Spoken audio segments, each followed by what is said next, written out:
I knew I shouldn't have been there. The endurance trial was never meant for omegas, especially not for someone like me. My place was in the herb gardens, kneeling in soil, fingers stained with lavender and sage. Quiet, invisible, forgettable. That was the safest way to exist in Nightcrest, but omegas don't get to decide anything. So when my name was barked across the training field, when the warriors shoved me forward with impatient snarls, and when the crowd began muttering, I knew this would end badly. I just didn't know how badly. The sun beat down like a hammer, hotter than it ever should have been in late autumn. My stomach cramped with hunger, 2 days without a full meal, and my legs already trembled from overwork at dawn. The herbal kitchens needed more winter roots harvested, so I had woken long before sunrise to carry twice my weight across the fields. I stood barefoot in the dirt, surrounded by warriors with shoulders twice as broad and lungs twice as strong. Their armor gleamed, their wolves snarled beneath their skin. I had, well, nothing. One warrior laughed loudly enough to carry. She won't last a minute. Another, a noble's son, scoffed. She's dead weight, should have left her in the gardens. My face burned, but I forced my back straight, forced my chin up, forced my body to pretend I wasn't hollowed out by exhaustion. If I showed weakness, the cruelty would only worsen. But the truth clawed beneath my ribs. I was already shaking, already too dizzy, already barely holding myself up. And then the trial horn sounded. Wolves roared, warriors surged forward, and my vision immediately narrowed to a tiny spinning tunnel. I willed my legs to move. I begged my body to not betray me. But every step felt like walking through water. My lungs burned. My head throbbed. My limbs trembled violently. I didn't even make it halfway across the field. Someone shoved me from behind hard. "Keep up, Omega." I stumbled, pain jolting through my knee, and the world lurched. Blood pounded in my ears. Everything blurred. Someone laughed, sharp, cruel. She can't even stay conscious. My breath hitched, and then my body simply stopped. No strength, no stability, no air, just sudden blackness eating the edges of the world. My knees buckled. The crowd gasped, some in shock, most in amusement. Wolves jeered, voices echoing strangely as the world tilted sideways and the dirt rushed up toward my cheek. I never hit the ground. A snarl ripped across the field. Deep, bone-shaking, ancient. The kind of sound that froze blood and silenced wolves. I didn't understand at first. My mind was slipping, darkness swallowing everything, but I felt arms around me, strong, unyielding, lifting me as if I weighed nothing. The crowd went silent. Completely. Utterly.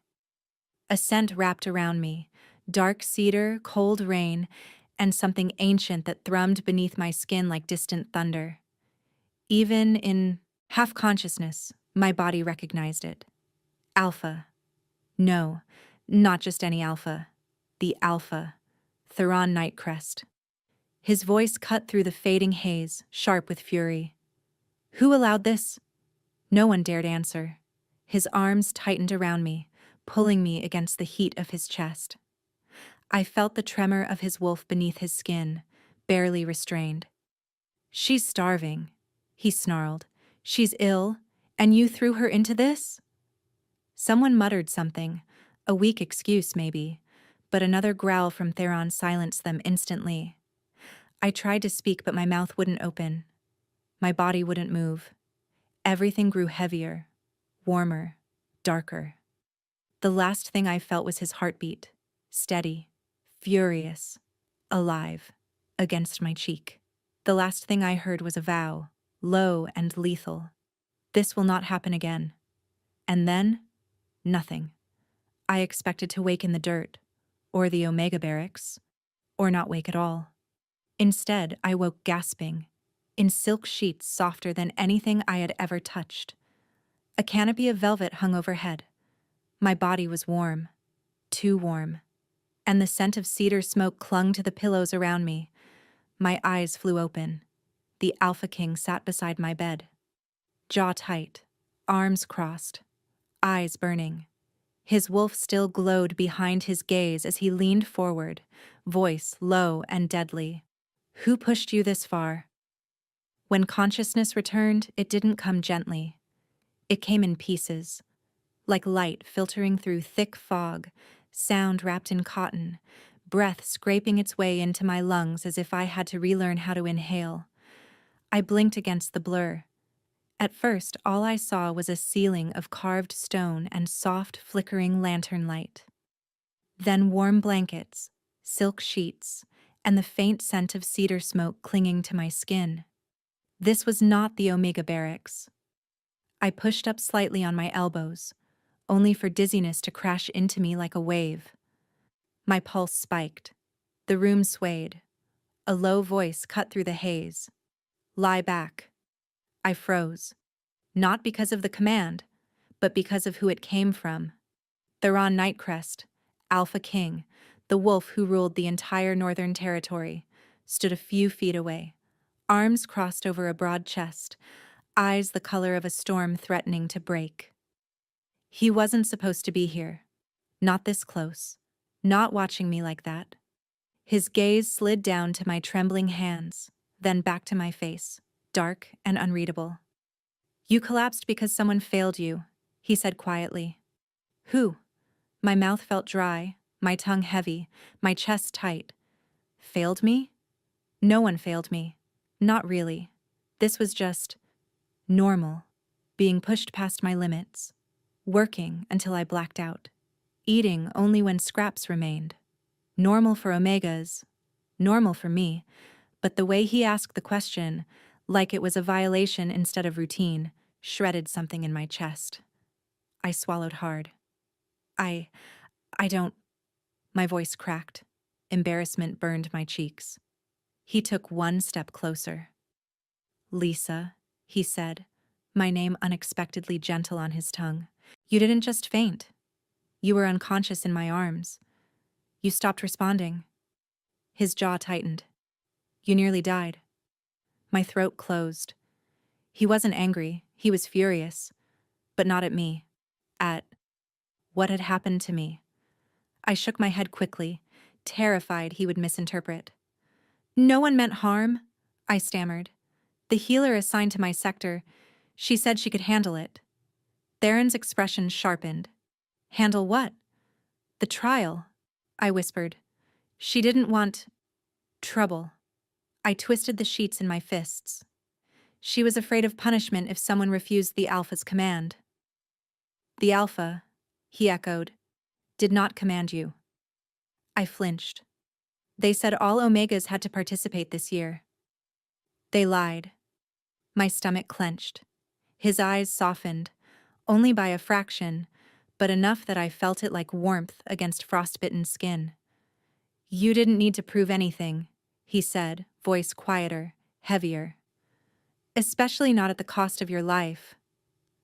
I looked away. I had spent years being overlooked, ignored, shoved to the back of the line. Part of me still couldn't believe he was speaking to me at all.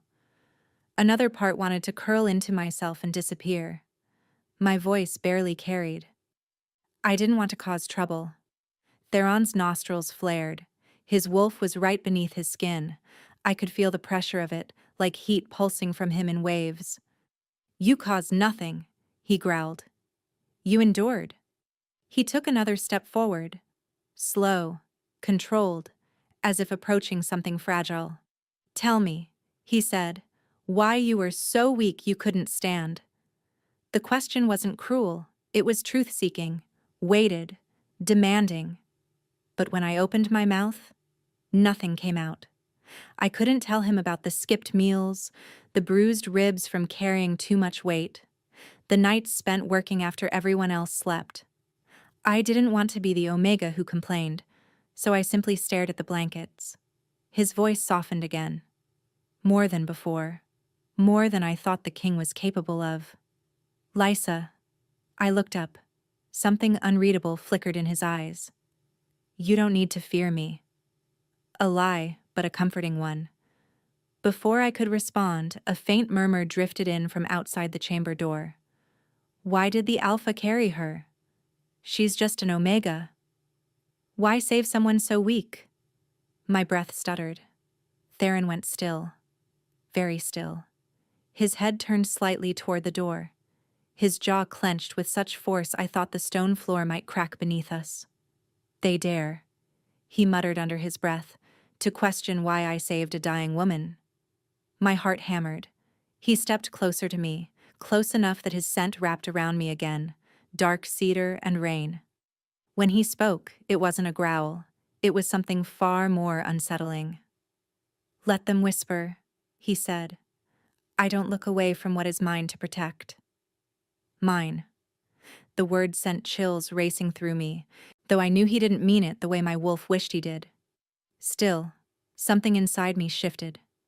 Quietly. Dangerously. Theron lowered himself to one knee beside my bed. Rest, he said softly. You're safe here. And for the first time in years, maybe ever, I believed someone. I didn't want to be examined. I didn't want hands on me, or eyes scanning me, or whispers dissecting the things I had worked so hard to hide. But no one asks Omegas what they want. The healers rushed in as soon as Theron called for them. 3 older wolves in heavy robes, their expressions sharp and impatient. They didn't look at me the way someone looks at a patient. They looked at me the way someone looks at a broken tool they're annoyed to fix. One of them pressed cold fingers to my wrist. Another lifted my chin. A third pushed my shoulder down when I tried to sit up. Theron stood nearby, arms folded, jaw tight, eyes tracking every movement with predatory stillness. The first healer muttered under her breath, She has barely any food in her system. I flinched. The second scoffed. Her bones feel like twigs. She's too frail. She'll never shift. Heat flooded my cheeks. Shame sharp enough to sting. I wanted to pull the blankets over my head to disappear into the mattress, to pretend I wasn't hearing their judgment aloud for once instead of behind my back. The third healer sniffed the air near my throat. She smells like exhaustion and hunger. Nothing else. Theron moved. Just one step. But the room shifted around him like gravity bending.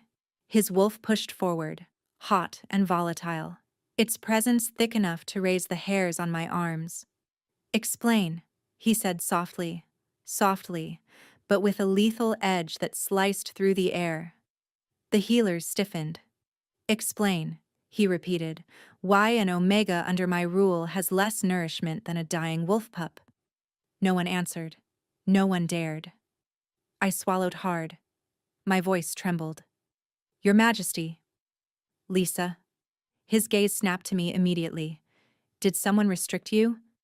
I couldn't lift my eyes. My fingers twisted into the sheets, knuckles white. No. The first healer scoffed. Her ribs show. Her pulse is weak. Someone is lying. Theron's voice dropped to something dark and dangerous. Who, he said, has been starving her? My heart punched against my ribs.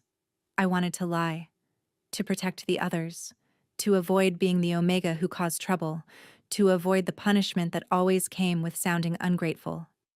But my body betrayed me before my voice did. Tears pooled in my lashes. I shook my head weakly. No one, it's just, tell the truth. His tone was still quiet, still deadly. I exhaled a shuddering breath. Omegas. Eat last. My voice cracked. There's never much left. The silence that followed was suffocating. The healers exchanged uneasy glances.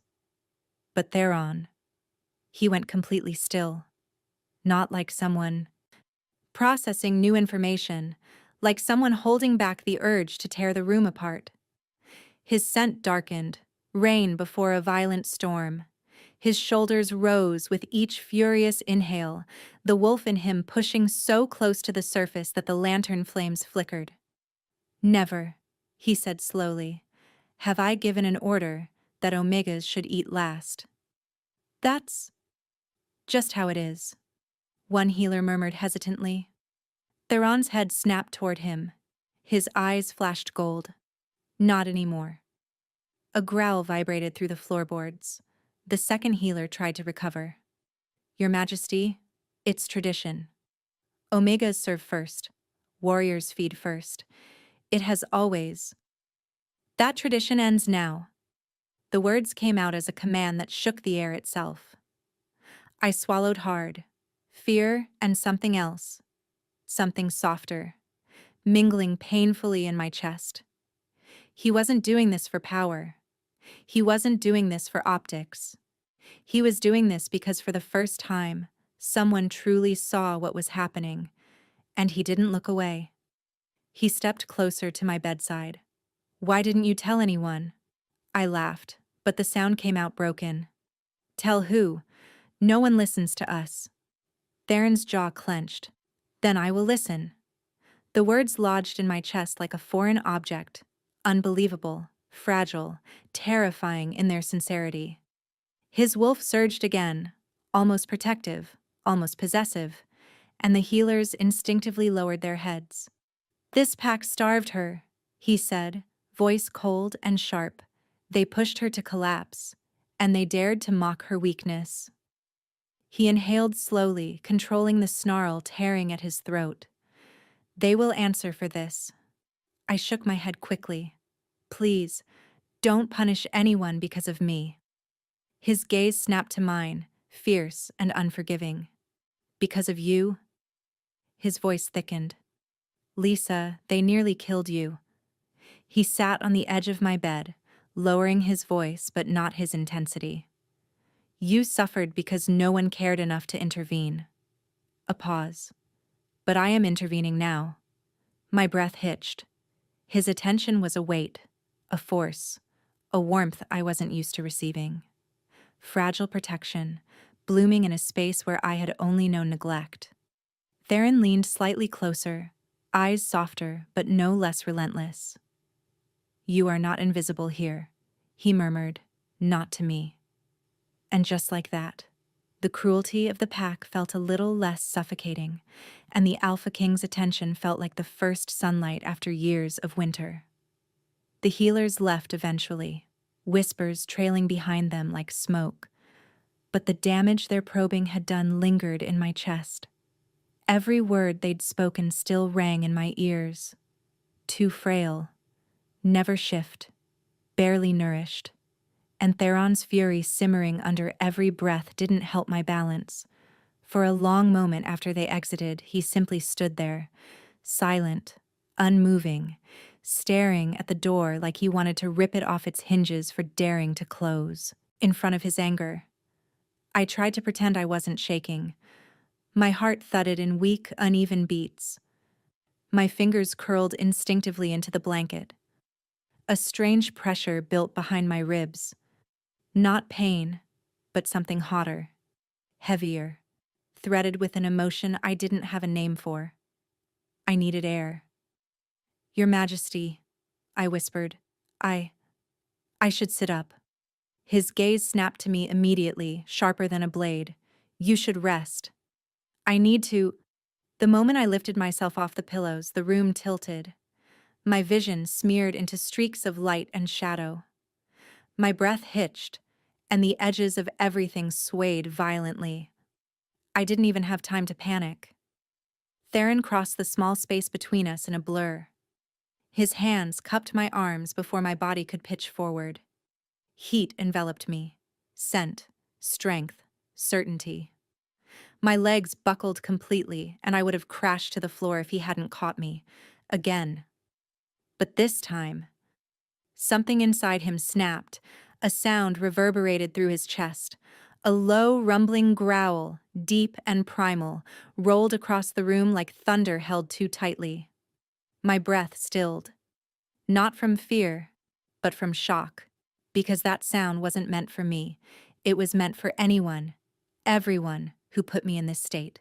Heat radiated from his skin, flooding into mine. His scent, dark cedar, storm wind, and something ancient, wrapped around me so intensely it made my lungs struggle to catch up. Lisa, he said, voice rough with barely controlled instinct, you're not steady. I swallowed, dizzy from more than physical weakness. I'm fine. You're not. The words came out as a growl, not a correction. He didn't give me time to argue. His arms slid beneath my knees and back. And he lifted me again, just swept me up as though I weighed nothing. My breath caught, my hands flying up instinctively to brace against his chest. I could feel his heartbeat. Too fast, too strong, too much. He held me against him, muscles tense, using his own body as a barrier between me and the floor, as if gravity itself had offended him by daring to pull me down. Theron, I whispered, stunned beyond measure. But he didn't put me down. Didn't even consider it. His wolf was too close. I could feel it. The pressure of its presence. The heat under his skin. The way his breath trembled as he fought to stay in control. I told you to rest, he said, voice low, vibrating through my bones. But no. One word. Absolute. Final. The healers, lingering near the entryway, froze as he turned toward them, still holding me. Their eyes widened, horrified and awestruck at the same time. One of them whispered, barely audible, no one is ever carried by the king. Another muttered, His Majesty hasn't touched anyone like that since. And then she cut herself off quickly. Theron didn't spare them a glance, but his wolf heard. I felt it surge under his skin.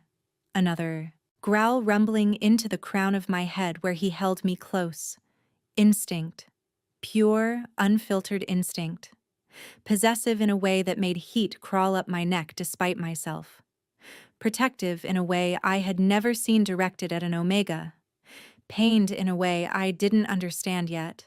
His grip around me tightened, not painfully, but fiercely, like he feared I might vanish if he loosened even a fraction. Set her down, one healer dared to whisper, voice trembling. Your Majesty, she may be uncomfortable. Theron's eyes flashed gold. She will tell me if she's uncomfortable, he snapped, the air trembling with the force of his voice. I felt every gaze in the room land on me, waiting, judging, disbelieving. My heart pounded, but not with fear. I'm not uncomfortable, I whispered. Theron exhaled sharply, relief and restraint mixing into a single ragged breath. Without breaking eye contact with the room full of wolves who suddenly didn't dare breathe, he carried me back to the bed with deliberate, reverent movements and lowered me onto the pillows like something precious. Not fragile, not weak, precious. His fingers lingered a moment too long at my wrist, absorbing my pulse, grounding his own. Why? Why was he reacting like this? My thoughts spiraled, but the only thing that came out was a soft, trembling question. Your Majesty, what's happening? He stared down at me, breathing hard, golden eyes burning with something he wasn't ready to speak aloud. Finally, he answered, voice hoarse, honest, unguarded. My wolf reacts to you. A pause. Stronger than he should. Something shifted in my chest. Something warm, terrifying, and entirely new. And when his eyes held mine, one truth settled between us. Something was forming, something neither of us chose, something neither of us could fight. The room had finally begun to settle. The healers stepped back. The pack's murmurs faded through the closed doors. Theron stood near the foot of the bed, arms crossed. Jaw locked so tightly I could see the pulse throb against the edge of his throat. But the tension didn't leave his shoulders, not even for a breath. I thought the worst was over. I thought this moment, this strange, trembling calm, meant I could breathe again. I was wrong. Because when Elder Halvir entered the chamber, everything inside me tightened like a knot pulled too fast. He was old, older than anyone else in Nightcrest, his silver hair falling in thin lines down his back, his eyes clouded but still terrifyingly sharp. Wolves bowed to him out of instinct, even Theron, but as he stepped forward, he didn't bow to the king. He didn't even acknowledge him. His entire body angled toward me, toward the bed, toward the air around me. A low hum filled the room, the subtle, ancient energy that only elders could wield. My fingers curled into the sheets, and my breath caught without warning. Something about the way he moved, the way his expression shifted from curiosity to concern to an emotion I couldn't place, made my skin prickle. Elder, Theron greeted tightly. She needs healing, not inspection. Halvir lifted a hand to silence him. The king bristled, and I swallowed hard. The elder stepped closer. The air grew heavier. He didn't touch me. He didn't have to. He inhaled softly, one slow breath through his nose, and everything stopped. He went completely still. No twitch, no blink, no breath, just frozen. His eyes, those milky, ancient eyes, widened in horror, or awe, or both. My heart pounded painfully in my chest. Whoa, what is it? Halvir didn't answer me. His gaze locked on Theron, and for the first time since I'd woken, the king's expression faltered. Elder, Theron repeated, voice sharpening, speak. But the elder wasn't looking at him anymore. He was looking through him, as if he'd seen this moment before, as if he feared it. Finally, Halvir exhaled, shaky, disbelieving. She carries moonlight, he whispered. The room shifted. My breath vanished. Theron's entire body stiffened. Halvir took another trembling breath, this one deeper, pulling my scent into the air, like it contained an answer he'd been searching for his entire life. Moonlight. Dormant, he murmured. Hidden. Walled away. My skin prickled. Something deep within my chest fluttered, like a spark trapped under ice. I don't understand, I whispered. He turned his head slightly toward me, voice gentler but no less shaken. You were never scentless, child, never weak, never empty. His gaze softened. Your wolf sleeps, not because it is absent, but because it is waiting. Waiting. For what? Theron stepped closer to the elder, tension rolling off him in waves. What are you saying? He demanded. Halvir swallowed, his throat bobbing, his voice dropping to a reverent whisper. The last time I sensed this. He paused, breath trembling. The moonseer was alive. Silence crashed into the room. My vision blurred. A cold rush swept through me, followed by a heat I didn't understand, like something ancient brushed against the inside of my ribs. Theron froze like stone. His voice cracked open, raw, unguarded. My grandmother? The elder nodded slowly. The king took a step back. I took a breath that didn't feel like mine. Moonseer. The title echoed through me, stirring something beneath my skin. I had grown up hearing stories of her, whispers from elders who spoke of a woman with glowing hands and silver eyes, a queen who could see hidden threads of fate, a wolf who only shifted when prophecy demanded it. But she died long before I was born. And with her, the bloodline was believed to have vanished. It's impossible, Theron murmured. The Moonseer's line ended with her. Halvir turned fully toward him. Apparently, King of Nightcrest, it did not. My heartbeat stuttered, painfully. I can't. My throat closed. I'm not anything like her. Halvir's expression gentled, but his voice remained firm. Power that sleeps often looks like weakness, until the moment it wakes.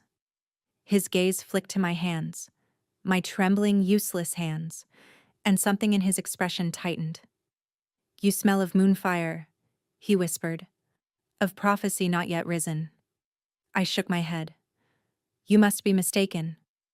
Theron's voice cut through the air, rough, low, shaken in a way I'd never imagined. Moonseer blood chooses who it hides in. Halvir bowed, slowly, solemnly. To carry such a scent, he said softly to me, is destiny, whether you wished for it or not. And in that moment, for the first time, I didn't know if the tremor inside me came from fear or from something ancient stirring awake. I had barely begun to breathe again. The elder's revelation still clung to the air like incense, thick, strange, impossible. The moonseer's blood, moonlight dormant, fate stirring. I didn't know what any of it meant. I didn't have time to understand, because the chamber doors slammed open so hard the walls shook. A group of noble women swept inside like a storm made of silk and venom. Their jeweled collars glittered, their expressions carved into identical masks of contempt.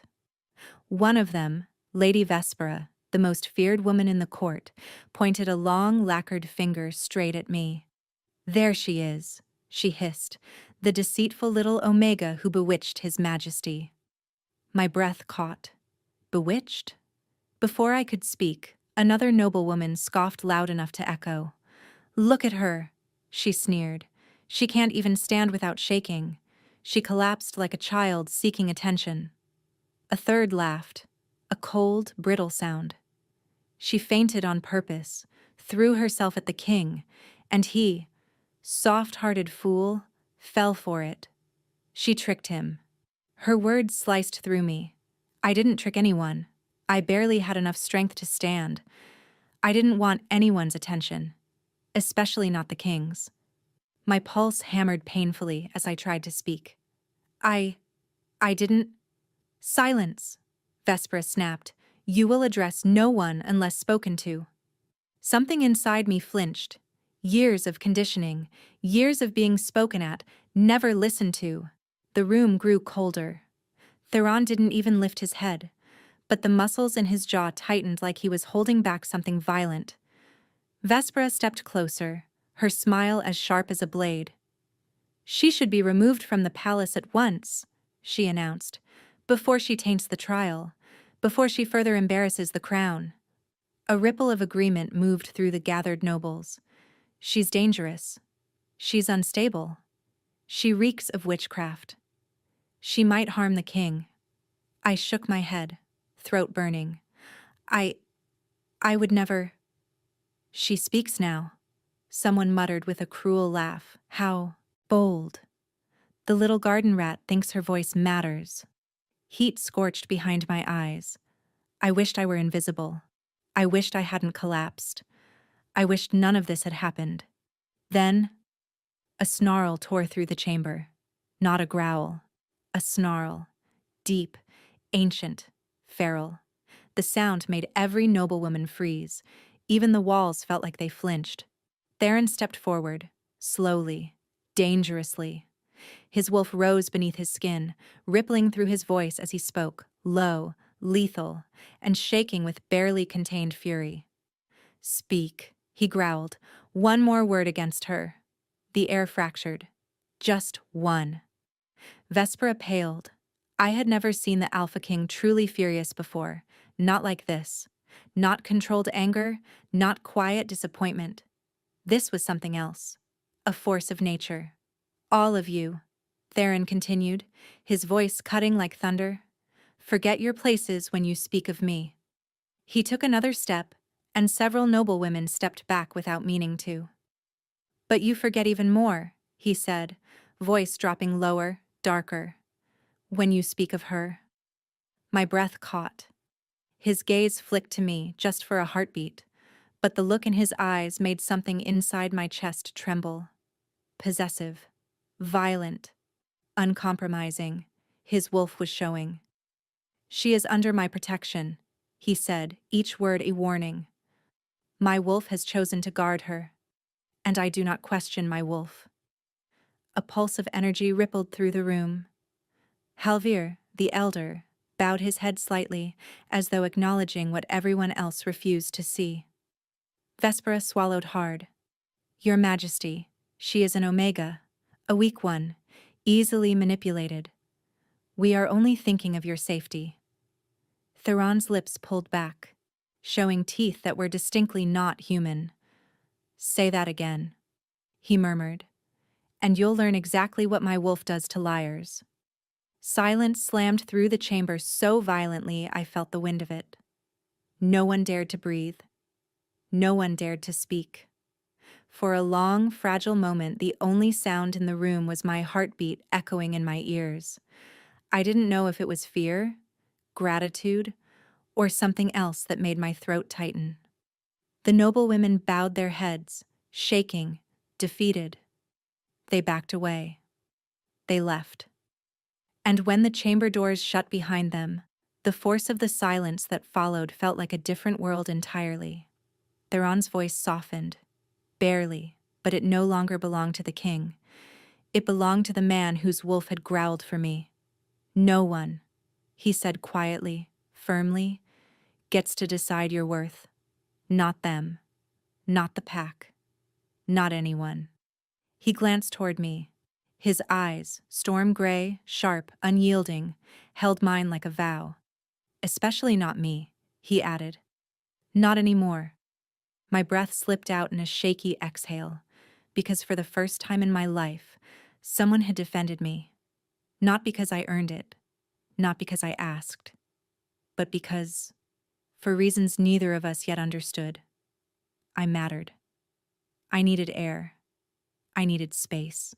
I needed to get away from the eyes, the whispers, the suffocating heat of the king's presence. The noble's hatred still clung to my skin like grease. My heart hammered with leftover fear, shame, and something else. Something too warm, too confusing whenever Theron looked at me for too long. I should go," I whispered, sliding off the healing cot. "I don't belong here." Theron didn't look convinced. His arms were crossed, jaw clenched like he was fighting an argument he didn't want to start. "You're not leaving," he said quietly. "I have to," I murmured. "I'm not supposed to be in the royal wing. I don't want to cause trouble." "You think trouble wasn't already caused the moment you collapsed?" he snapped, then winced as if frustrated with himself. "Lisa, just wait." But I couldn't. If I stayed any longer, the weight of everything, the nobles, the elder's prophecy, Theron's wolf snarling for me, would crush me whole. I slipped past him before he could stop me, the hem of my borrowed robe brushing the floor. The moment my foot crossed the threshold, something snapped. Not outside. Inside. Deep. Violent. Unseen. A sound tore from Theron's chest, half snarl, half choked gasp, as he doubled over, clutching his ribs. I froze. Theron! My voice cracked. His hand slammed against the wall, steadying himself, his eyes flashing molten silver. The healers jerked toward him in alarm. "Your Majesty!" one cried. "Get her!" Theron growled between clenched teeth. "Back inside." The words hit me like a blow. What?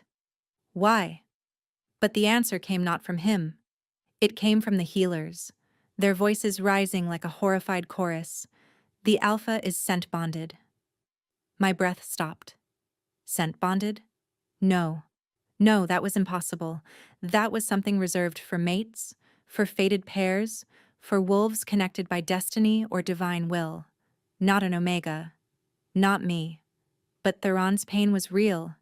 He was fighting for breath, his hand digging into the wood so hard cracks spiderwebbed under his palm. His chest heaved like someone had tied a rope around his ribs and was pulling toward me. I stumbled backward inside the threshold without thinking. Theron's pain broke instantly. He straightened. Breath steadied. Shoulders loosened. His eyes, still silver, lifted to mine with something between shock and disbelief. "It's you," he said hoarsely. I felt the words everywhere, down my spine, in my palms, in the hollow ache of my ribs. Because something inside me answered. A tug, a soft ache, like the faintest thread stretched tight between us. "No," I whispered. "No, this can't be happening." One healer stepped forward, voice trembling. "Scent bonds don't lie," she said. "If the Alpha feels pain when she leaves the radius, there is no mistake." Theron stared at me as if the world he'd ruled for years had just shifted under his feet. His voice was low, rough. I shouldn't be able to scent bond. Not without intent. Not without the moon's blessing. Not without— He stopped. Not without a destined mate. No one dared say it aloud. My legs shook so hard I had to grip the doorframe to stay upright. I didn't do anything, I said, breath coming in shallow bursts. I didn't ask for a bond. I didn't even know. I know, he murmured, and it was the gentlest thing he had ever said. But that gentleness only made everything worse. I stepped forward in a daze, trying to understand the sensation tugging at my chest. When I moved closer to Theron, the ache inside me quieted. When I took a step farther away, it sharpened again like a warning. It was real. This bond, whatever it was, had formed outside our will, outside our logic, outside anything I had ever believed possible. The healers exchanged glances heavy with meaning. Alpha, one whispered, this kind of bond, it is ancient, sacred, not created lightly, not formed by accident. Theron swallowed hard. So you're saying that her presence now affects your wolf as profoundly as your own heartbeat? Terror and awe rippled through me. He took a step toward me. The tug between us tightened, but with it came a strange warmth. A sense of safety so strong it frightened me more than anything else had tonight. I didn't choose this, I whispered. Neither did I, he said quietly. The truth of it settled between us, trembling, fragile, undeniable. But now, he continued, voice lowering, we face it together. I felt it then, the invisible thread pulling taut, tying us, binding something deeper than scent, deeper than instinct, deeper than fear. The scent bond, the bond that shouldn't exist, the bond that had already changed everything. I didn't expect him to come back. I especially didn't expect him to return alone, carrying a silver tray in his hands like he wasn't the most feared alpha in the realm, like he wasn't the kind of man warriors whispered about in the dark. But there he was. Theron pushed open the chamber door with his shoulder, stepping inside the moonlit room with a kind of quiet heaviness and determination. The scent bond hummed faintly in the air between us, invisible thread tugging at my ribs, keeping my chest strangely warm. He set the tray on the small table beside my bed. Not a servant, not a healer. Him. Steam drifted from the bowl, roasted roots, herb broth, fresh bread. Food far richer than anything an Omega like me had ever been allowed to touch. I sat up slowly, unsure what to say, unsure how to breathe. He didn't speak right away. He just watched me for a moment, jaw tight, eyes unreadable. Then he dropped into the chair beside the bed. Too tense, too close, too much. Eat, he said softly, before you fall over again. I picked up the spoon with trembling fingers. My hand shook so hard broth nearly sloshed out. I forced a mouthful, down. Warmth spread through my chest, down my empty stomach, like a soft ache unwinding. Theron's eyes followed every motion. After a moment, he spoke. Tell me who hurt you. The words weren't a command, they were a plea. My breath hitched. No one hurt me. Lisa. His tone sharpened, just enough to tug my attention. The truth. I stared down at the bowl. The scent bond pulsed faintly, nudging me, not forcing, but urging, toward honesty. Tears pricked the back of my eyes. I wasn't supposed to collapse, I whispered. I tried. Really hard. I know, he murmured. You pushed yourself until you broke. That's what Omegas do, I said quietly. We endure. His breath caught, like the word itself cut him. I swallowed hard and kept going, because now that I'd started, the truth spilled like water through cracked pottery. We get whatever food is left after the higher ranks finish. Some days there's nothing. I learned to get used to it. Theron's knuckles whitened against the arm of the chair. And the work? My voice trembled. I work in the herb gardens from dawn until past moonrise. Sometimes they forget to dismiss me. Sometimes they don't forget. They just don't care. Theron's jaw flexed dangerously. I forced another spoonful down, the warmth of the broth almost painful against the emptiness inside me. There were days, I continued, when the world would go blurry around the edges, and I'd pretend it was just the heat, or the cold, or the long hours. You pretended, he repeated, voice rough, because no one looked long enough to see the truth. I bit my lip. Because if an Omega complains, I whispered, she gets punished. Theron went absolutely still. The silence between us sharpened. Punished how? His voice was low, lethal. I shook my head quickly, panicked. I'm not trying to cause trouble. I didn't ask if you wanted trouble. His eyes burned into mine. I asked who hurt you.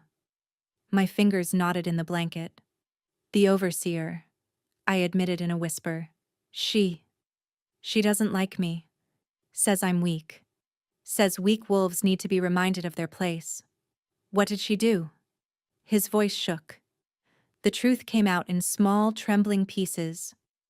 She takes my rations, gives me double shifts, makes me pick herbs by hand until my fingers bleed. A low growl rumbled from his chest, quiet but deadly enough to vibrate through the floorboards.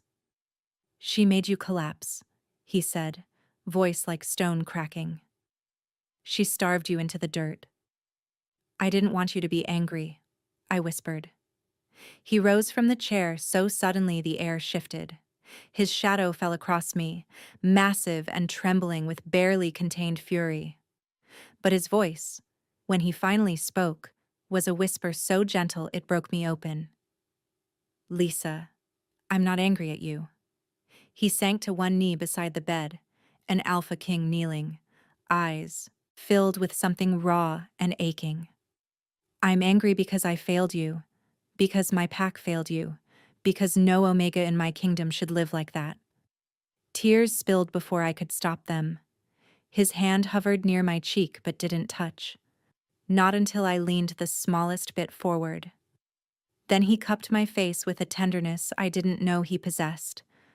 Let me fix this, he murmured. Let me protect you.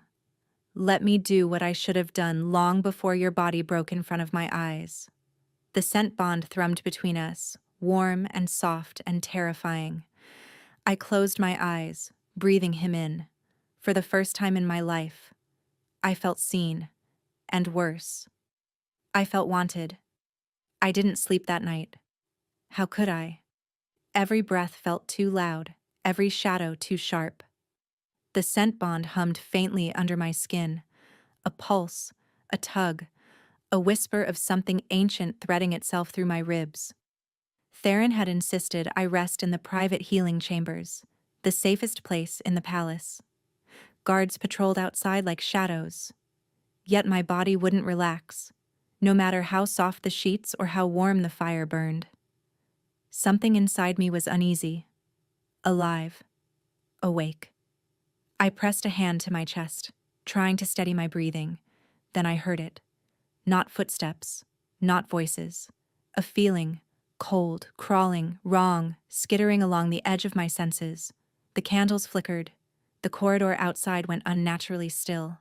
Then, a low growl rippled through the air. I sat bolt upright. Theron? Before I could call again, the chamber doors slammed open, not by Theron, but by two guards stumbling in, terror in their faces. Rogues, one gasped. Inside the palace.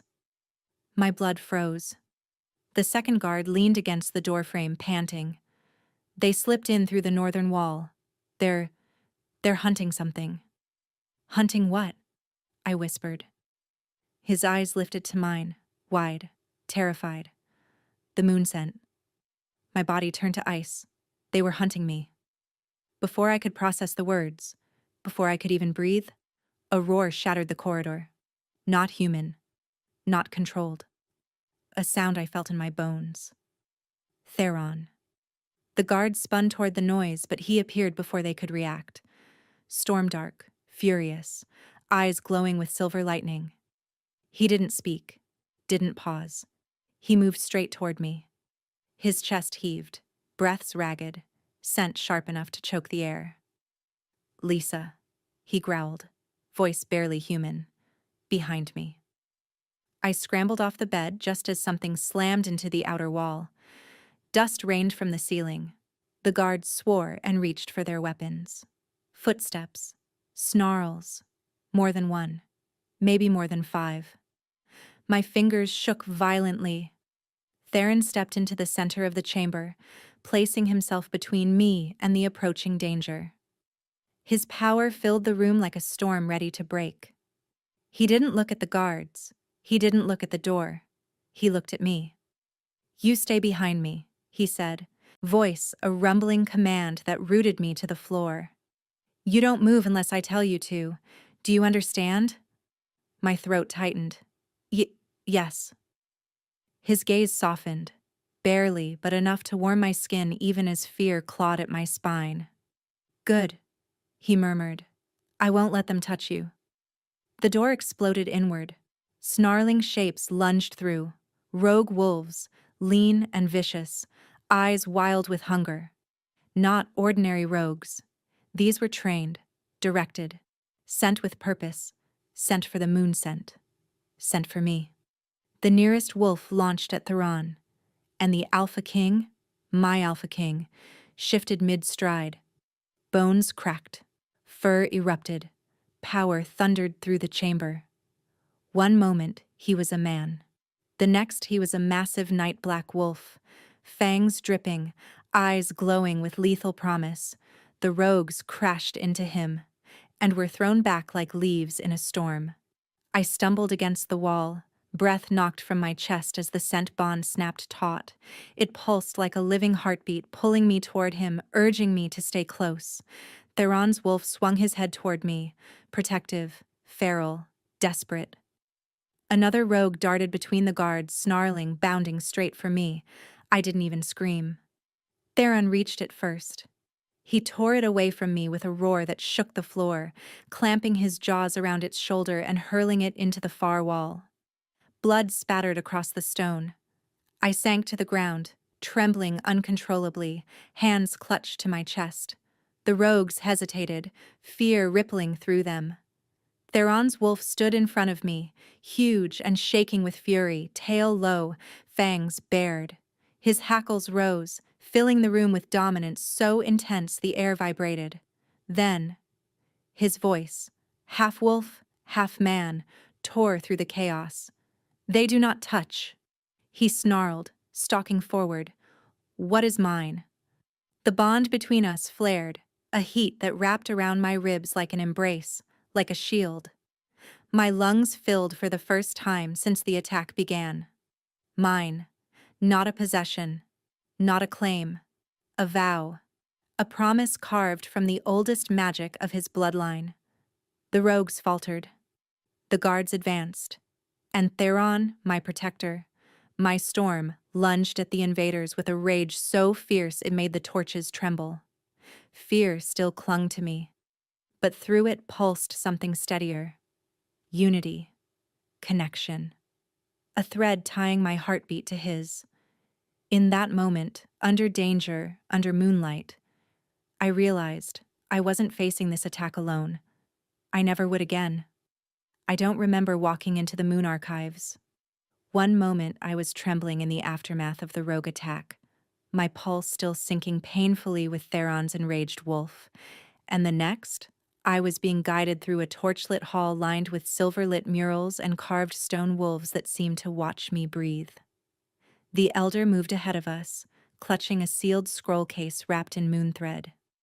Theron stayed beside me, close enough that our arms brushed every few steps, close enough that his scent kept my lungs steady. He didn't speak. Neither did I. Something heavy hung between us. Fear, yes, but also a quiet, thrumming recognition neither of us dared name. At the end of the hall, The elder turned, his face pale beneath the flickering torchlight. This, he whispered, fingers trembling over the wax seal, has not been opened in 30 years. It was locked when the Moonseer line was declared dead. My heart stuttered. Why are you showing it to me? His gaze slid to me, then lower, to the faint shimmer still pulsing across my collarbone where the moon scent had flared during the attack. Because, he said softly, your wolf has not awakened yet, and only one lineage in our history is known to bear such a dormant divinity. My breath caught painfully. He broke the seal. The scroll unfurled, ancient ink glowing faintly like starlight caught on parchment. Symbols I didn't understand curled across its surface. Wolves crowned in moonfire, a woman with silver eyes, the outline of a glowing wolf far larger than a normal shift. The elder pointed to a name I knew. Your grandmother, he said, voice barely a whisper. Lyria of the Moonseers, the last of her kind. The floor seemed to tilt under my feet. That's impossible, I breathed. My grandmother died when I was an infant.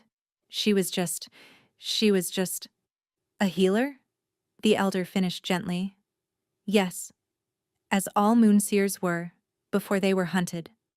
The words hit like cold water. Hunted. The elder nodded, sorrow tightening his features. Because their wolves were too powerful, too divine, too unpredictable. They were feared. And fear breeds violence. My hands shook. I had always felt small, breakable, unwanted. But now the world was shifting around me, revealing cracks that had been there all along. The elder turned the scroll so I could see the last passage, script painted in faint silver. A dormant divine wolf, he read aloud, voice trembling with reverence. Awakening only when the kingdom's balance breaks, born fragile, born hidden, born to rise when destiny calls. My lungs forgot how to work. Dormant, divine, hidden. Every word felt like it burned through my ribs. Theron stepped closer, his presence grounding, steadying. He moved in front of me, lowering himself to his knees, an alpha king kneeling for a trembling Omega. His eyes locked onto mine. Dark, fierce, full of something that made my breath quiver. Lysa, he said quietly. Look at me. I forced my gaze to hold his. You were never weak, he murmured. You were never less. He reached out, hesitated, then let his fingertips graze my wrist. You were hidden, protected, because something in you is sacred. My throat tightened violently. Sacred. Me? The girl who collapsed in dirt? Who ate leftovers? Who was laughed at by children? My voice shook. But why me? He exhaled softly, something like awe slipping through his control. Because your wolf isn't just asleep, he said. She's waiting. And she responded tonight, when you were in danger. He swallowed hard. And when I was. That last part made my chest ache. I lowered my eyes to the scroll again. Moonseer, a divine wolf, a lineage erased by fear, a power that only awakened under destiny's hand, and I was descended from it. I don't know how to be someone like that, I whispered. Theron's fingers slid from my wrist to my hand, warm and grounding. You don't have to know yet, he said. Just let yourself believe this. His thumb brushed my knuckles. You were never meant to be ordinary.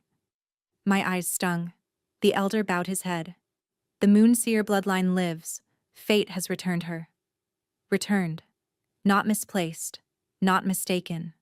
Returned. Slowly. Painfully. Beautifully. Acceptance began to warm the cold edges of my fear. For the first time in my life, I wasn't collapsing under the weight of my weakness. I was rising, even if my legs trembled, even if my voice shook. Theron squeezed my hand once, gently. This is who you are, he whispered. and I finally let myself breathe. I thought the archives had taken all the strength I had left, but the trial of truth demanded something far greater. By the time Theron led me into the great hall, my legs were shaking so badly I wondered if I'd collapse again. The torches burned brighter than usual, throwing gold light across stone walls and banners. Hundreds of eyes turned toward me.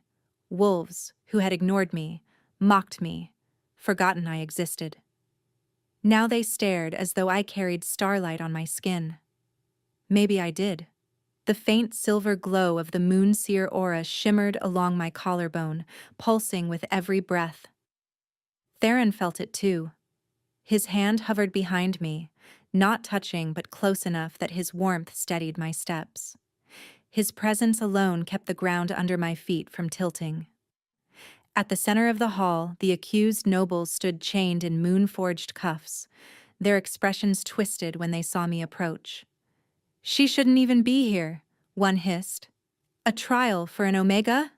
Another scoffed. "Absurd." But their bravado faltered the moment Theron's wolf growl rolled through the hall, low, deadly, and promising devastation. The elder stepped forward. "Let the trial of truth begin." A hush fell. Theron's voice sliced through the silence like a blade. "Charges," he announced, gaze burning into the nobles. "Starving an Omega under my protection. Denying her food for years. Forcing her into a warrior trial meant to kill. Plotting to keep her weak. And conspiring to silence her collapse to avoid punishment." Gasps rippled through the crowd. I felt every eye shift to me, to the girl they once laughed at, the one always at the end of the food line, the one they assumed wouldn't make it to 20. My nails dug into my palms. The elder gestured to me gently. "Speak, child." My heart lurched painfully. I wasn't a fighter. I wasn't bold. I wasn't strong. But if I didn't speak now, the wolves who hurt me would hurt others next. Maybe Omega's younger than me. Maybe wolves even weaker. I swallowed hard. My name is Lisa," I began, my voice barely above a whisper. Someone snickered. But then, the moon-seer aura behind me flared. Silver light breathed outward like a veil unfolding, catching the corner of every eye in the room. The snickering stopped. A hush rippled deeper, heavy as the moment before a storm breaks. "I wasn't supposed to survive the endurance trial," I said softly. They pushed me into it, knowing I could barely stand. Murmurs began. Shock, outrage, disbelief. I forced myself to keep going. They made sure I had less food, less rest. My throat tightened. Most days I cleaned for hours with nothing but scraps, sometimes nothing at all. A few wolves lowered their heads in shame. The nobles stiffened, rage twisting their features, but the chains kept them silent. "I didn't tell anyone," I whispered. "Because Omegas don't get listened to. We're told to endure, to take what we're given." My breath broke. I felt Theron move closer, but he didn't interrupt. He let me stand in my truth. For years, I thought I was weak. I looked at the nobles, really looked at them. I thought I deserved the hunger, the hollow bones, the fainting. A tear slipped down my cheek, hot and humiliating. "But I wasn't weak," I whispered. "You just made me believe I was." The moon-seer aura glowed brighter. The entire hall inhaled sharply. I didn't understand the magic, but I felt it. It wrapped around my words, carrying them further than my trembling voice ever could. The elder's eyes widened. "Her aura speaks truth." Theron stepped forward, tall, furious, unstoppable. "The Omega you nearly killed is moonseer-born," he growled, "divine-blooded, chosen by the moon itself." Silence slammed through the hall. One noble choked. "Impossible!" Theron's roar drowned him out. "You starved a sacred lineage. You tried to break the wolf the moon hid to protect." Every wolf in the hall dropped their gaze. The air vibrated with fear. with realization, with the irreversible weight of what they had done. Theron turned to me, his voice softening like storm clouds thinning just enough for a sliver of light. Lisa, do you want to give your final word? My breath trembled. I looked at the nobles, those who had put sickness in my veins, darkness in my bones, fear in my heartbeat. And I said quietly, but firmly, I forgive myself for believing your lies. I steadied my spine. But I will not forgive you for what you did to others like me. Gasps, whispers, reverent awe. Theron's chest rose, pride and fury, warring in his expression. The trial is concluded, he announced. Judgment falls now. The hall erupted, wolves demanding justice, the elder invoking ancient punishment rites. The nobles' faces drained of color. There was no going back. Truth had been spoken, and justice, finally, was here. The trial ended with torches dimming and wolves murmuring among themselves, shock, shame, awe mingling in the air like smoke.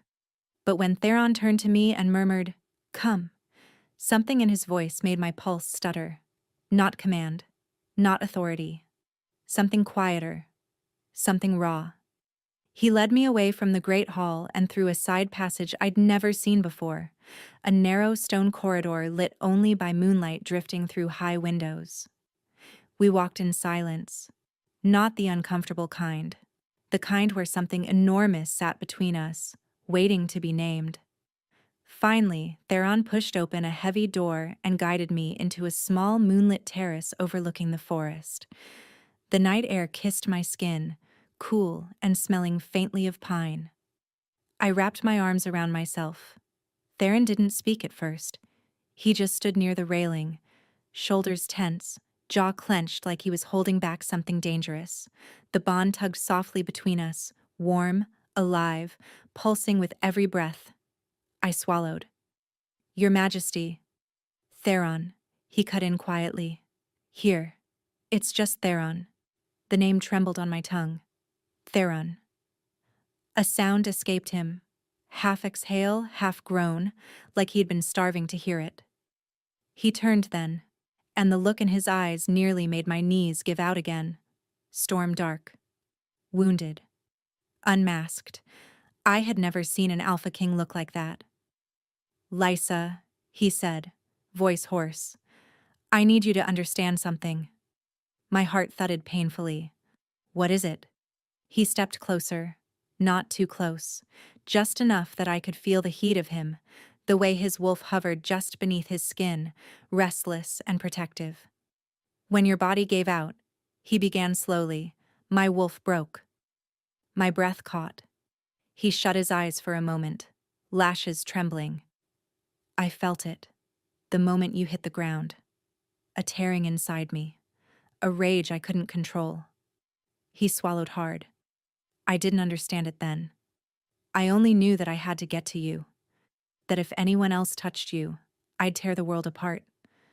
My lips parted, shocked. His gaze locked onto mine, fierce and unflinching.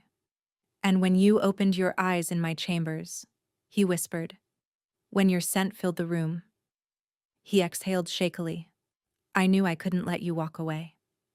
Heat surged beneath my skin, confusing and overwhelming. But you didn't even know who I was, I whispered. He let out a rough laugh, pained, helpless. I knew enough. He stepped even closer, slowly, carefully, like approaching something sacred. You were fragile, starving, collapsing, but you stood in front of your abusers today as though the moon was behind. You. His voice deepened. I've seen warriors with less courage. I looked down, trembling. I'm not courageous. Lysa. My name sounded like a vow in his mouth. You survived. That alone makes you extraordinary. The wind rustled my hair, cool against my burning cheeks. Theron drew a shaking breath. The bond. His voice cracked. I felt it long before the healers named it. I froze. I tried to ignore it, he admitted softly. tried to convince myself it was instinct, duty, a king protecting his pack. A pause. A low, raw confession. But nothing in me wanted to protect the others the way I wanted to protect you. My throat tightened painfully. Theron. He took another step, close enough now that I could feel the heat of his chest, his breath brushing my forehead. But then, he did something that stole the air from my lungs. He lowered his head. Not physically kneeling, emotionally kneeling. His posture softened, shoulders dipping, chin bowing just slightly, a gesture no alpha would ever give lightly. "My wolf," he whispered, voice shaking, "bows to you." Tears stung my eyes. No one had ever bowed to me. No one had ever even looked at me without ridicule. And now the Alpha King, the most feared wolf in the realm, stood in front of me stripped of armor, stripped of power, offering something raw and vulnerable, his truth. I reached out before I could stop myself. My fingers grazed his cheek. He inhaled sharply, like the touch set his soul on fire. The bond between us pulsed, bright and undeniable, not a chain, not a burden, a connection, a calling, a promise. "Theron," I whispered, my voice trembling, "I'm scared." His eyes opened slowly, full of emotion so deep it made my heart ache. "So am I," he murmured, "but I won't step back, not from you." His forehead touched mine, gently, reverently, and in that moment, the bond fully awakened. Not by prophecy, not by magic alone, but by two broken souls recognizing each other across the dark. I didn't understand why Theron brought me to the highest terrace of Nightcrest Castle, not until I stepped into the open air and saw the sky. The moon hung huge and white gold above us, swollen with light, casting silver across the stone until it looked like the entire terrace was carved from frost. The world felt different beneath that moon. Sharper, brighter, as if something inside the night itself was holding its breath. Theron stood behind me, his presence warm and immense. He didn't touch me, but the bond thrummed between us like a second heartbeat. "Lisa," he murmured, "look up." I did, and something inside my chest cracked open. The moon burned brighter the moment my eyes met it, as if it recognized me. A tremor rippled through my body. My fingers curled against the railing, breath quickening. "What's happening?" Theron stepped closer, his voice low, reverent. "You're awakening." My pulse stumbled. I don't know how to shift." "Your wolf knows," he whispered. "You only have to let her." The breeze curled around me, cool, electric, lifting the hair at my temples. A warmth spiraled inside me, low in my abdomen, then surging up my spine like someone had lit a fuse. My skin tingled. My bones ached. But not from pain. From possibility. Theron moved in front of me. His hands cupped my shoulders, grounding me. He searched my face, eyes burning with something fierce and protective. "You're safe," he murmured. "I'm right here. Follow my voice." I swallowed hard, nodding. "Breathe with me," he said softly. So I did. In, out, in, out. The world softened at the edges. The moon seemed to lower itself toward me, pouring light into every crack of my body, illuminating places inside me I'd never dared to look at. Then, the warmth became fire, not burning, awakening. I gasped and doubled over, but Theron caught me, supporting every trembling second. Silver light seeped from my skin, glowing through my veins like liquid moonfire. "Theron." My voice shook. I think I know," he murmured, voice thick with awe. "Let go, Lisa, let her through." My vision blurred into white. My bones stretched. My muscles melted. Something deep inside me surged forward. Not violent, not wild, but ancient, divine. I felt fur erupt across my skin, soft, shimmering, impossibly light. My hearing sharpened until I could hear every heartbeat within the castle. My paws, massive, glowing, touched the stone. Not paws, wings, stars, power. When the shift finished, I lifted my head, and the night gasped. The terrace below filled with wolves, Theron's warriors who must have sensed the surge of energy. They stared up at me, some dropping their weapons, others falling backward in shock. The elder forced a trembling bow. Moon, seer. My fur glowed silver white, radiant as the moon itself. Patterns of starlight rippled along my body, constellations woven through my coat.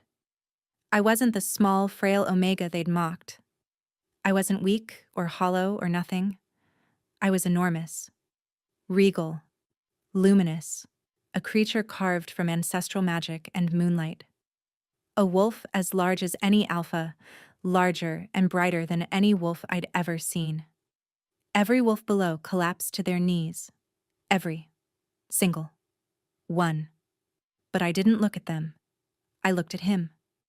Theron. He stood at the edge of the terrace, frozen, eyes wide with awe. His chest rose unevenly like he couldn't breathe. Slowly, reverently, he stepped toward me. His hand, shaking, lifted as if reaching toward something holy. Lisa. My name came out broken. Goddess above. His wolf surged beneath his skin, pressing hard, desperate to kneel before mine. I lowered my head toward him, silver light cascading over the stone like falling stars. He pressed his forehead to mine. A gesture of devotion, of surrender, of sacred recognition. You were born for this, he whispered against my glowing muzzle. Born to rise under the moon. Born to be more than anyone allowed you to be. A soft, ancient sound rumbled in my chest, not a growl, a song, a greeting from a wolf long hidden, a spiritual awakening. Theron's eyes shone with something raw. Love, yes, but also awe. You are her, he whispered, the moon seer reborn. The moon brightened above us, and for the first time in my life, I finally knew. I was exactly where I was meant to be. When the moonlight finally dimmed enough for me to shift back, I stood trembling on the terrace, skin bare of fur but glowing faintly, as if the silver wolf still hovered beneath the surface. My whole body buzzed, my heart thrummed, my soul felt expanded. I wrapped Theron's cloak around myself, breath uneven. He watched me with a reverence that made my stomach flutter, like he didn't dare blink, afraid he'd miss some part of what I'd become. Lysa, he murmured, voice thick with emotion. Look at me. I lifted my eyes, and something inside him seemed to break open. He stepped closer, not like an alpha approaching an omega, not like a king approaching a subject, but like a man stepping toward the truth he'd spent his whole life searching for. His hand rose slowly. May I? My breath caught, but I nodded. His fingertips brushed my cheek. My entire body heated around his touch. No, not heated. Aligned. As if the bond between us snapped tight, humming with purpose. We can't wait any longer, he whispered. The pack has witnessed your awakening. The Moonseer has returned. His voice deepened, rough and raw. It is time we complete what fate started. My throat tightened. The scent claim? His eyes flashed gold, the wolf pushing through. Not a claim of possession, he said fiercely. Not Omega, not subordinate. He stepped closer, chest brushing mine. But a claim of equals, of destiny, of Moonseer and Alpha King. A warmth spilled through my ribs at his words, warmth that felt like recognition, like belonging, like stepping into a future carved just for me. I want to, I whispered. If it's truly what you want to. He let out a shaky exhale like he'd been holding his breath for hours. Lisa, he murmured, lowering his forehead to mine. I have wanted this since the moment your scent reached me in the dirt of that trial. My heart stuttered.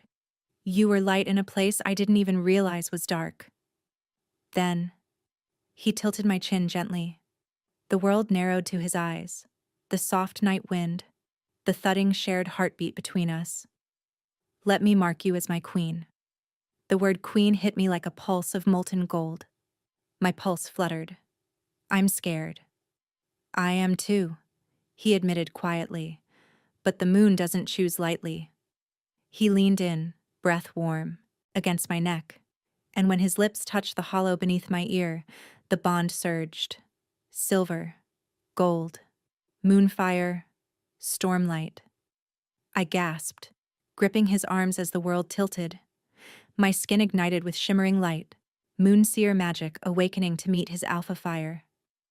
His teeth grazed my neck, gentle, reverent, then pressed.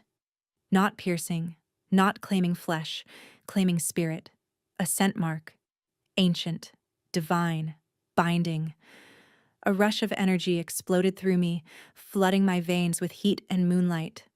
My knees buckled, and Theron caught me, pulling me flush against him as our scents braided together in the air, cedar and stormwind twining with silver starlight. I could feel it, our bond anchoring, our destinies locking. The moon singing through my blood, whispering at last. Theron's breath shuddered. His forehead dropped to my shoulder.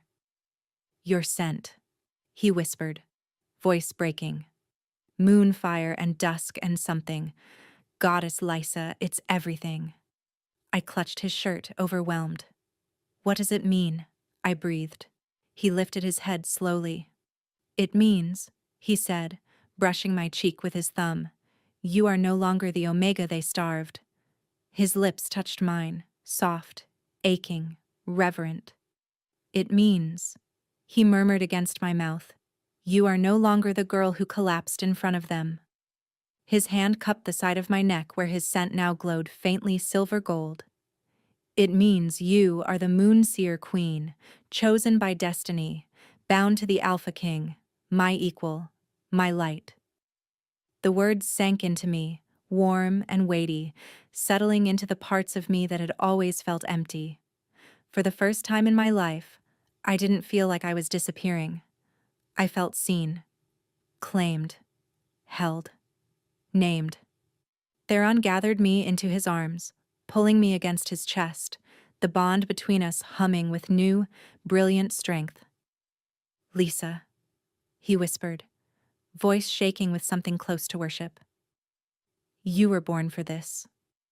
Born for me. Born for the moon. And as the moonlight wrapped around us like a blessing, I finally understood. This scent mark wasn't the end of my story. It was the beginning of the destiny my blood had always waited to rise into. I had never stood on the high dais before. I'd walked past it, swept it, scrubbed it while nobles jeered above me. But I had never once imagined I would stand upon it, bathed in moonlight, the entire Nightcrest pack gathered below like a tide of fur, armor, and breathless anticipation. The moon hung full above us, heavy with silver light. It painted the courtyard in shimmering frost, illuminating every wolf who had once ignored me, mocked me, or pretended I didn't exist. Now they stared at me like I was something impossible, something holy.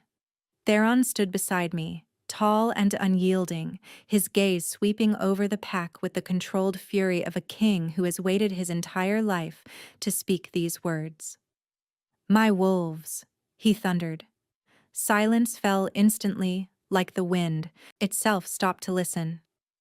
The girl you mocked. His voice deepened, reverberating through stone and bone. Some wolves flinched, others lowered their heads. Guilt rippled through the crowd like a cold wave. The Omega you starved. His hands curled at his sides. The healer you ignored. His gaze sharpened. The girl you forced into a death trial. My chest tightened, remembering dirt beneath my palms, weakness ripping through my body, the sound of my own collapse echoing through the pack. A murmur of shame moved through the ranks. Theron's next words struck like thunder. She is the queen, the moon returned. Gasps broke through the crowd, sharp, breathless. I felt 100 eyes snap to me.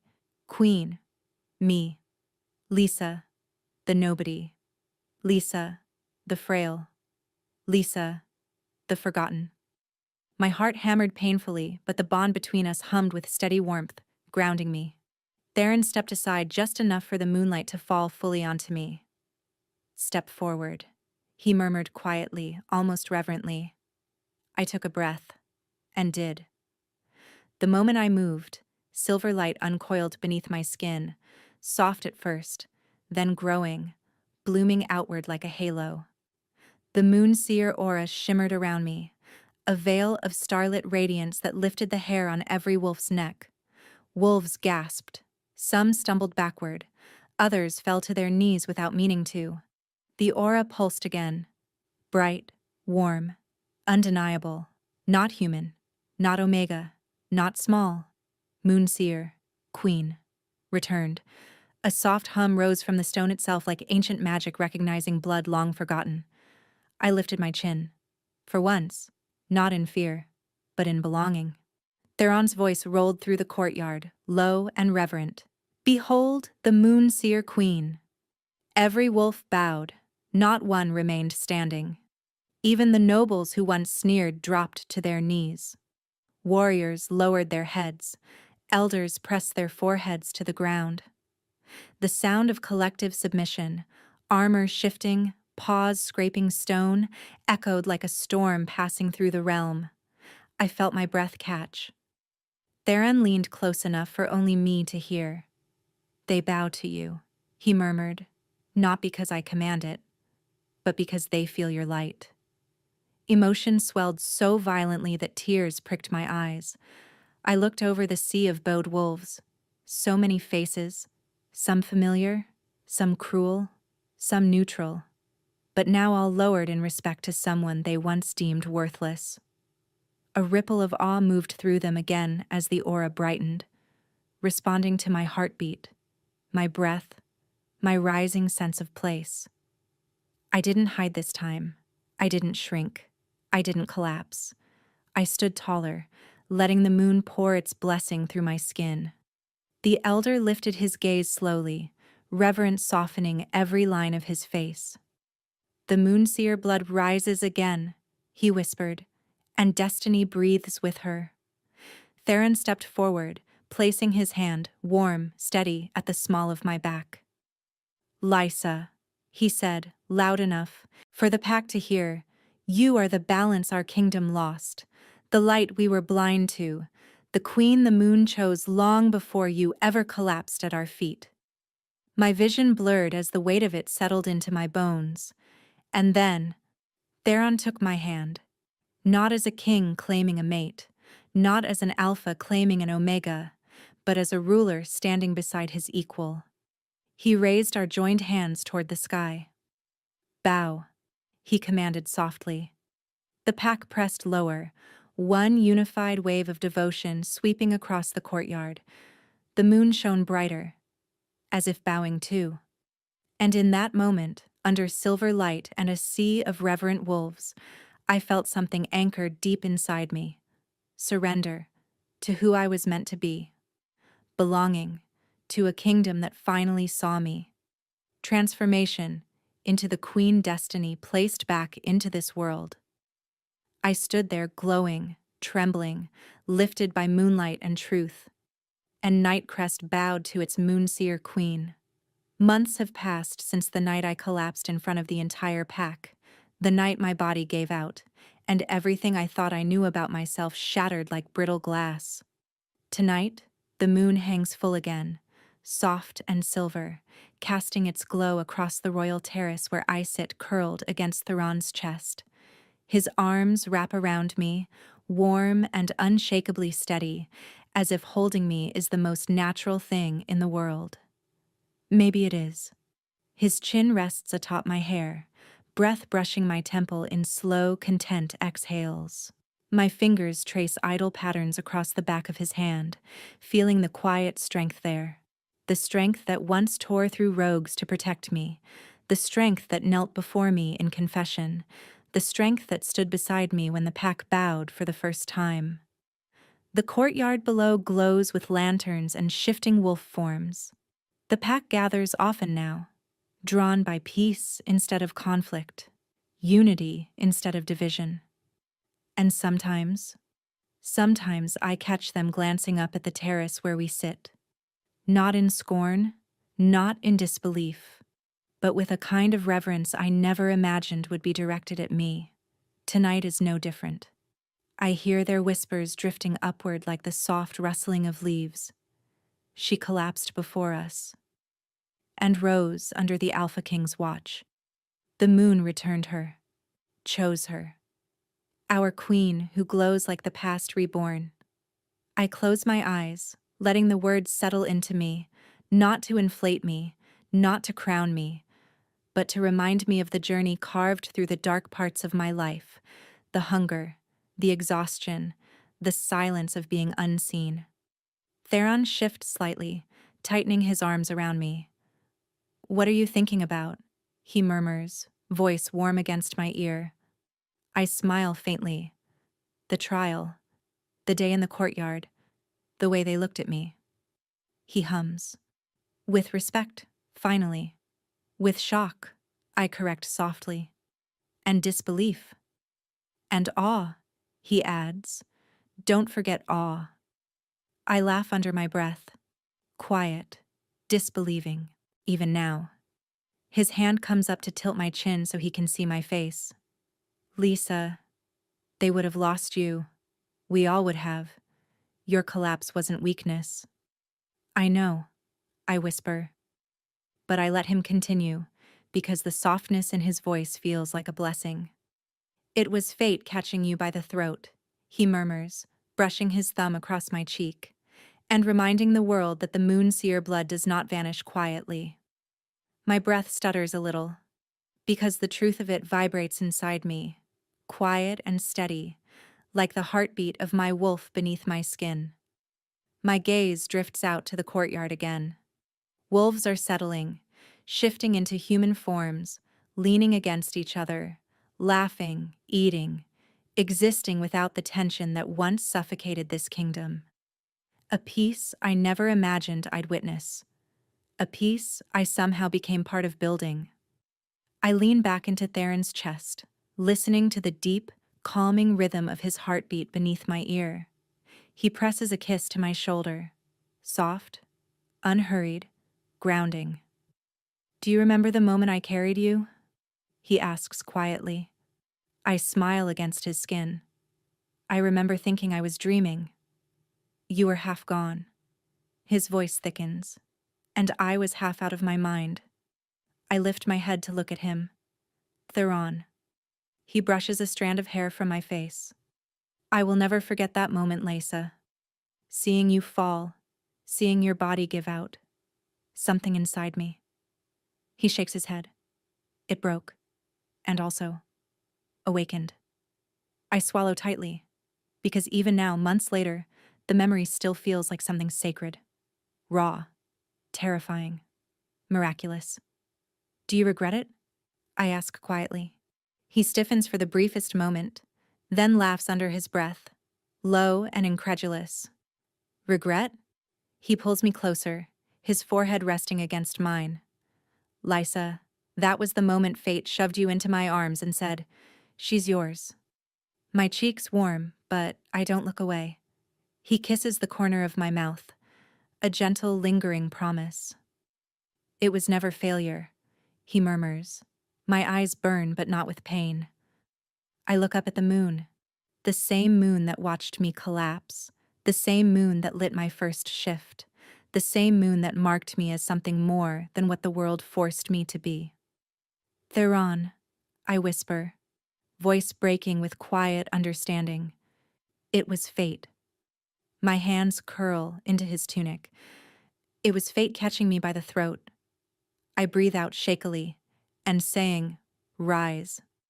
Below us, the pack howls, not in fear, not in mourning, but in unity, in reverence, in celebration. Theron pulls me fully into his arms as the sound washes over us. And under the moonlight, wrapped in the scent of the Alpha King who couldn't step back, I finally let myself accept it. I wasn't the girl who collapsed. I was the queen who rose.